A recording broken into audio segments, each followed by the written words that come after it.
고대의 채색 풍속에 관하여.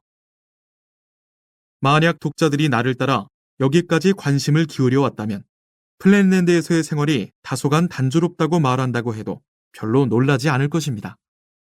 물론 그렇다고 해서 여기에 전쟁이나 음모, 분규, 갈등, 그리고 그 밖에 역사가들의 흥미를 끌만한 다른 현상들이 없다는 것은 아닙니다. 또한 인생의 문제와 수학적 문제들이 기묘하게 섞이면 그에 대해서 추측을 하고 이어서 즉각적으로 증명할 수 있을 때 당신네 스페이스랜드 사람들은 거의 이해할 수 없는 짜릿함을 우리는 맛볼 수 있습니다. 내가 지금 우리의 삶이 따분하다고 말할 때 그것은 미학적, 예술적 관점에서 그렇다는 것입니다. 사실 미학적으로, 예술적으로는 대단히 따분합니다. 모든 사람의 풍경과 경치, 역사적 유물, 초상화, 꽃, 정물들이 그저 밝고 흐릿한 변화만 있을 뿐 하나의 선이라고 할 때 어떻게 따분하지 않다고 말할 수 있겠습니까? 하지만 항상 그렇지만은 않았습니다. 만약 옛 전통이 말하는 것이 사실이라면 6세기 동안 지속되었던 색채는 옛날 우리 조상들의 삶에 다채로운 변화를 가져다 주었습니다. 단순한 색상의 구성 요소와 초보적인 회화작법을 발견한 몇몇 개인들은 처음에는 자신의 집을 장식하고 이어서 자신의 노예들과 아버지, 아들, 손자, 그리고 결국에는 자신까지 장식했던 것으로 전해집니다. 그 결과물이 아름다웠을 뿐만 아니라 편리했기 때문에 그는 모든 사람들에게 이것을 권했습니다. 크로마티스테스가 다채롭게 장식할 때마다 그는 주목받았고 찬사를 받았습니다. 이제 아무도 그를 느낄 필요가 없었습니다. 아무도 그의 뒷모습을 보고 앞모습을 오해하지 않았습니다. 그의 모든 움직임은 복잡하게 추론하고 계산하지 않아도 이웃들에 의해 즉각 확인되었습니다. 아무도 그를 밀치거나 길을 막지 않았습니다. 무지한 이등변 삼각형의 물이 한가운데서 우리같이 색깔 없는 정사각형과 오각형이 움직이려 할 때 우리의 존재를 알리려고 고함치는 기진맥진한 노력들을 덜어주었습니다. 그 유행은 들불처럼 번져나갔습니다. 한 주 이내에 그 지역의 모든 정사각형과 삼각형들은 그 크로마티스테스를 모방했고 오직 소수의 보수적인 오각형만이 배척했습니다. 한두 달 후에는 12각형까지 이런 혁신에 감염되었음이 드러났습니다. 한 해가 지나기 전에 이 관습은 최상류의 귀족 계급에까지 퍼졌습니다.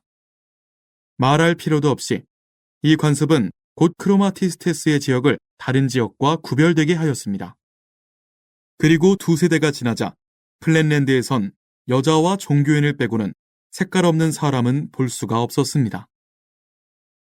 여기에서 자연의 법칙은 이러한 혁신이 두 계급에게까지 확산되는 것을 막았습니다. 변이 많아야 한다는 것은 개혁자가 되기 위한 거의 필수적인 전제 조건이었습니다. 자연의 법칙에 따르면 변의 구분은 색채의 구분을 의미한다는 것입니다. 이것은 그 당시 입에서 입으로 전해지면서 전 지역을 풍미했던 새로운 문화 담론이었습니다. 하지만 명백하게 우리의 성직자들과 여자들에게 이 격언은 해당되지 않았습니다. 여자는 한 측면만을 가지고 있었고 따라서 복잡하고 현학적으로 말한다면 무변이었습니다. 무변이라는 사실에 대해 여자들은 그렇게 애통해했지만 성직자들은 자신들이 무변이라고 뽐냈습니다. 만약 성직자들이 주장하는 것처럼 그들이 미세한 변을 무수히 가지고 있는 한갓된 상류계급의 다각형이 아니라 최소한 진정한 의미의 동그라미라면 말입니다. 성직자들은 하나의 선만을 가진, 즉 다시 말해 원둘레를 가진 축복받는 존재였던 것입니다. 따라서 이 두 계급은 이른바 변의 구분은 색채의 구분을 의미한다는 격언으로부터 자유로웠습니다. 다른 모든 이들이 육체적 장식에 매혹되었을 때에도 성직자와 여자들만은 그림의 오염으로부터 순수성을 지킬 수 있었습니다.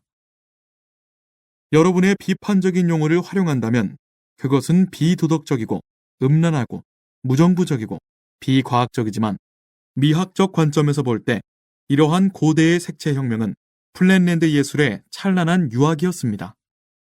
유학이 오호라. 결코 장년기로 성숙되기는커녕 청년기로도 꽃 피워보지 못했던 유아기. 그 당시 산다는 것은 본다는 것이기 때문에 산다는 것은 그 자체로 기쁨이었습니다. 작은 파티에서조차도 참석자들은 본다는 것이 즐거웠습니다. 교회와 극장에서의 풍성한 색조의 다양한 결합은 우리의 위대한 교사와 배우들에게는 너무나 현란했다고 합니다. 그런데 이 중에서도 가장 매혹적인 것은 군대에서 나타난 형언할 수 없는 장대함이었습니다.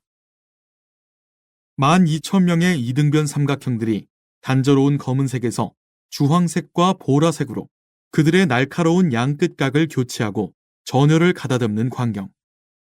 빨강, 하양, 파랑, 3색의 정삼각형 의용군. 엷은 자주색, 감청색, 등황색, 짙은 황갈색 등 4색의 정사각형 포병이 그들의 주홍색 대표 주변을 빠르게 도열하는 모습. 그리고 그들의 막사와 병참기지와 참호 주변을 가로지르는 5색깔의 오각형과 6색깔의 육각형. 이 모두는 어떤 걸출한 동그라미의 유명한 이야기를 믿게 만들기에 충분했습니다. 그 동그라미는 자신이 통솔하는 군대의 예술적 아름다움에 압도되어서 자신의 지휘봉과 왕관을 앞으로는 예술가의 붓으로 교체하겠다고 말하면서 포기했다고 합니다.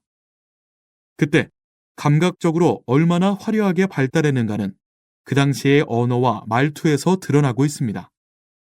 색채혁명기의 가장 평범한 시민들의 가장 평범한 말씨까지도 사상과 언어의 다채로운 풍미로 충만했습니다.